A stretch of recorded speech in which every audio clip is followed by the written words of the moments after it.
अस्सलाम वालेकुम, नमस्कार, आदाब, सत श्री अकाल। मैं हूं आपके साथ नबील अख्तर और इस वक्त आप देख रहे हैं नबील अख्तर न्यूज। बिजनौर के राजा रामपुर इलाके में रहने वाले लगभग 20 गांव के सैकड़ों लोग आज भी अपनी जान जोखिम में डालकर गंगा नदी पार करने को मजबूर हैं।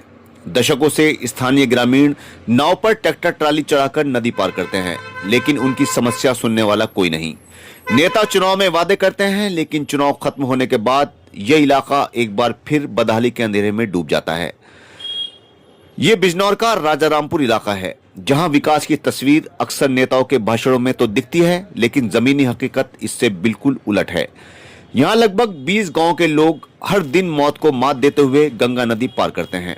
सुबह का समय हो या शाम का वक्त, किसान हो या महिलाएं, हर किसी की दिनचर्या इस खतरनाक सफर से होकर गुजरती है।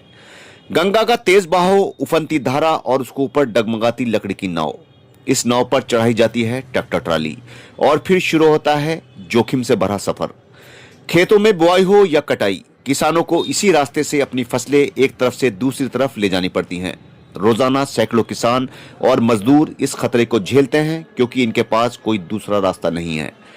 ग्रामीण बताते हैं कि दशकों से पुल की मांग की जा रही है, लेकिन किसी ने इस समस्या को गंभीरता से नहीं लिया।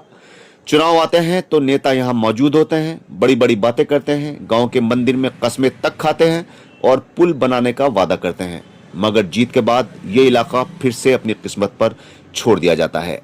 सबसे दर्दनाक बात यह है कि बारिश के मौसम में खतरा कई गुना बढ़ जाता है। तेज बहाव में नाव पलटने का डर हमेशा बना रहता है। कई हादसे हो भी चुके हैं, लेकिन उसके बाद भी स्थायी पुल नहीं बना। ग्रामीणों की मांग बेहद सीधी है कि स्थायी पुल बनाया जाए। किसान कहते हैं कि 2 जून की रोटी कमाने के लिए उन्हें रोजाना मौत का सामना करना पड़ता है और इस जोखिम का अंत केवल एक मजबूत पुल से ही संभव है। आशंका ये भी है कि अगर हालात ऐसे ही रहे तो किसी बड़े हादसे से इनकार नहीं किया जा सकता। पहले भी यहाँ पर कई हादसे हुए हैं और एक बार तो नाव पलटने से 10 लोगों की मौत यहाँ पर हुई थी। अब देखने वाली बात यह है कि क्या इन 20 गांव के लोगों की पुकार कोई सुनता है, या फिर अगला चुनाव आने तक ये लोग इसी तरह अपनी जान हथेली पर रखकर सफर करते रहेंगे और हादसों का शिकार होते रहेंगे। चुनाव आने पर किसी अगले नेता के आश्वासन का इंतजार करते रहेंगे। जनपद बिजनौर में हमारे बालावाली क्षेत्र से जो लगे हुए गांव हैं, उस एरिया में इस बार गंगा जी का जलस्तर भी बढ़ा है और डेविएशन भी हुआ है।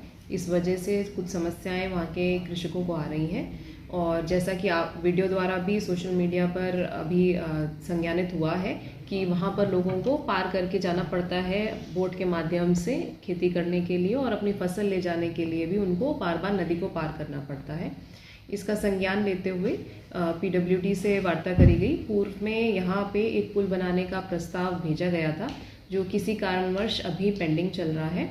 तो इसी क्योंकि कृषकों को इस प्रकार की असुविधा हो रही है और उनको आगे इस तरह की असुविधा ना हो, एक संयुक्त टीम बनाकर वहाँ के लिए आज रवाना कर दिया जाएगा। तहसील से भी टीम भेजेंगे और PWD से भी भेजेंगे। पुनः एक बार हम वहाँ निरीक्षण करके एक अच्छा प्रस्ताव बनाकर शासन पे बात करेंगे और वो प्रस्ताव को स्वीकृत कराने का प्रयास करेंगे। क्या नाम है आपका? निर्मल सिंह। निर्मल सिंह, किस तरह की दिक्कत है यहाँ? दिक्कत तो ये सारी है ही है। दिक्कत करना तो आई ना रहा, 20-20 कुंटल करना ले आ रहे खद्दर से। ठीक है जी, वो तो चलो अपनी सुविधा के लिए कर रखा, 500 दे लो या 200 दे लो, वो तो कोई बात नहीं है।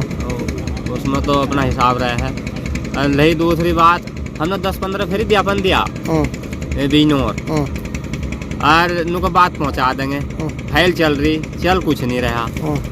अच्छा जी, हम एक फिर चंदन चौहान के पास भी गए थे पुल के मामले में भी, उन्होंने भी लिख कर दे दिया, धरा पर कुछ अभी कुछ हुआ नहीं है। विधायक के पास भी गए? नहीं, सांसद के पास गए थे। अच्छा। विधायक के पास तो मैं खैर नहीं गया, पर लोग बाग जाते हैं उनके पास भी। हाँ, बन जाएगा पुल, बस ये तो अधूरा पड़ा ही है। अब इसकी मांग जब लोग कब लोग करवाते हुए कब लोग नहीं जाते हैं लोग बाग उनके पास। उनके पास नहीं गया, सुनवाई नहीं होती। हाँ, सुनवाई किसी तरह की